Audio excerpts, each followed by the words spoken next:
According to experts, some of the most addictive online games are Fortnite Battle Royale, Battlefield, Call of Duty, Angry Birds, World of Warcraft, Farmville, Minecraft, and Solitaire. I'm reading this from a website called UK Addiction Treatment Centres, and it says signs of gaming addiction. There are both physical and physiological signs that a person is suffering from gaming addiction. Some of these signs can also be caused by other kinds of stress, so it is important to look at the complete picture in order to determine whether someone has a gaming problem or not.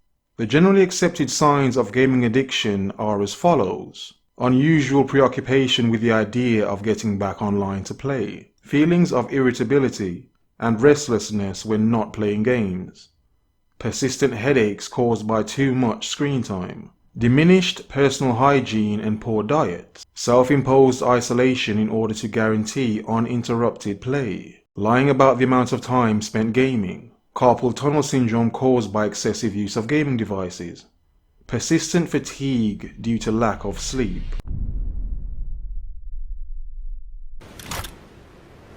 Don't let a single one get away!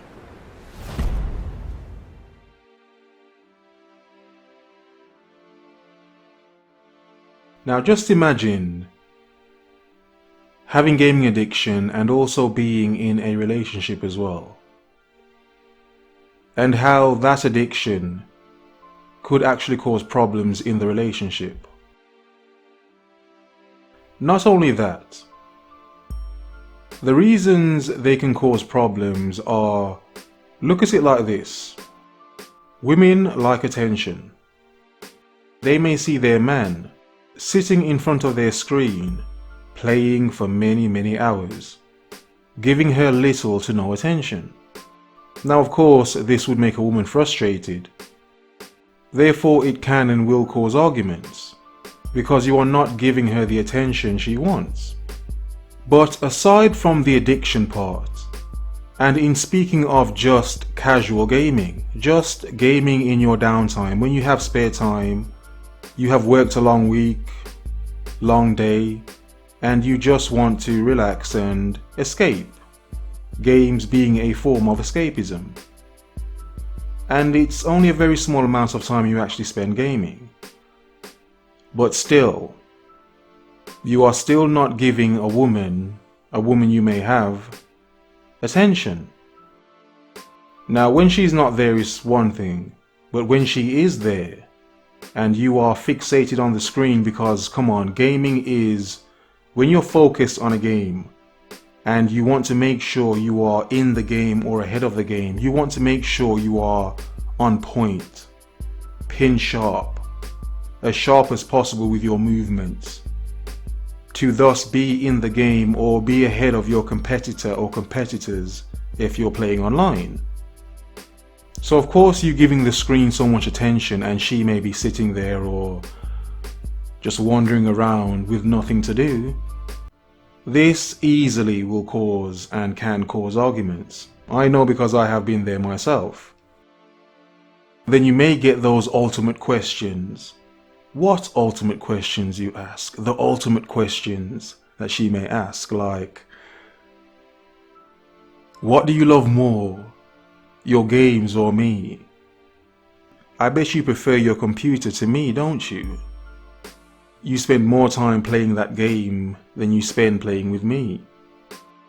You just have to wonder how many times that question has been asked, and how many times the reaction has not been as smooth as it should be. But then again, there are two levels of frustration here. She is frustrated because you are not giving her any attention. A man can get frustrated because now his focus has been broken.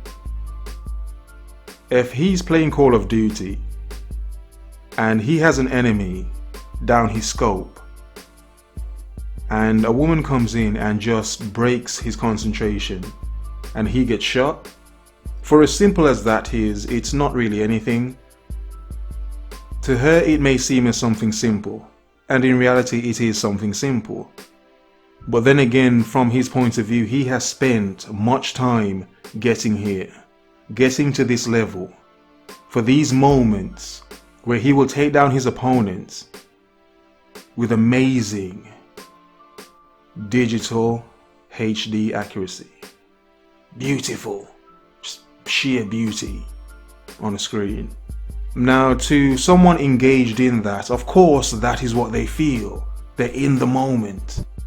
And to have that moment broken, yeah, of course that would piss off many a person, many a people, many a man. And many arguments can start from simple things like this. And it can seem trivial that it's an argument over a video game, but it's more than the argument just over the video game. It's more a sense of an argument over time. Where is the time being spent? Where is the focus of this time? As a woman, she may think the focus of the time is not on me. It's on this thing, it's on this damn box across the room, the PlayStation or the Xbox, the Nintendo Switch, when it's docked, whatever it is. Another thing as well is the passion. How, now I'm saying this because I've heard it said myself, shouldn't laugh, but how it's said to you how you seem more passionate about this game than you actually show me. Now that may be a lie, clearly a lie, because you are not spending your entire day playing the game unless you are addicted.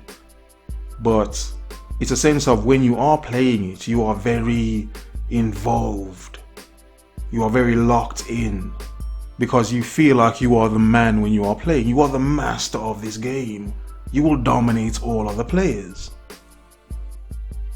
And as men, we no longer live this hunter-gatherer lifestyle, so in a sense, video games are a way for us to release some pent-up frustration and testosterone.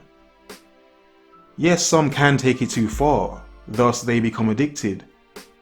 But it's very easy for men to get passionate about these things, because it's a sense of competition, battling with others, the games, the hunting, the trekking. This is why these games are so famous and so popular, especially for men.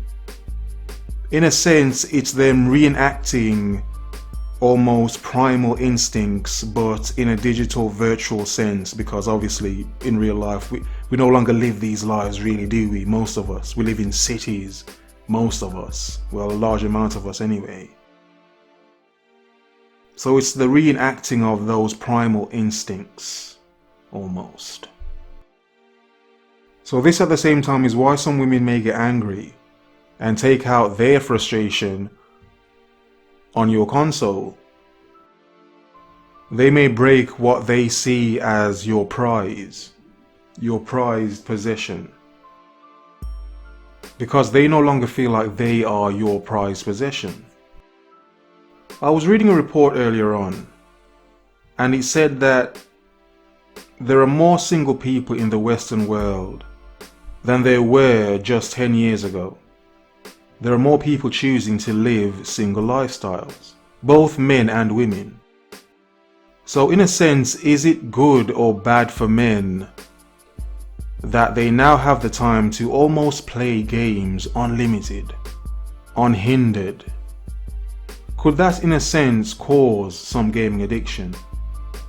Is it at that point where you should understand as well, yes, I may now have the time to play games unlimited, but like everything, I need to have balance.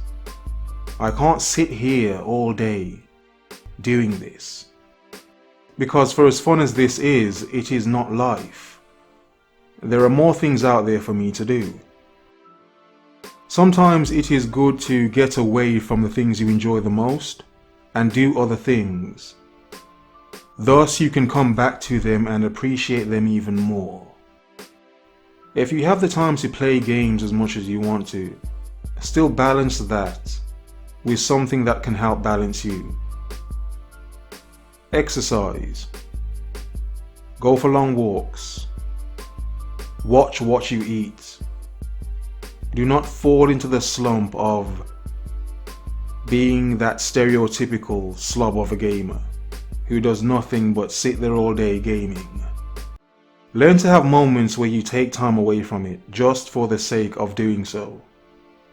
As the saying goes, the first part of coming to terms with your addiction is to first admit you have one. So never forget, everything in proportion, and have a nice day.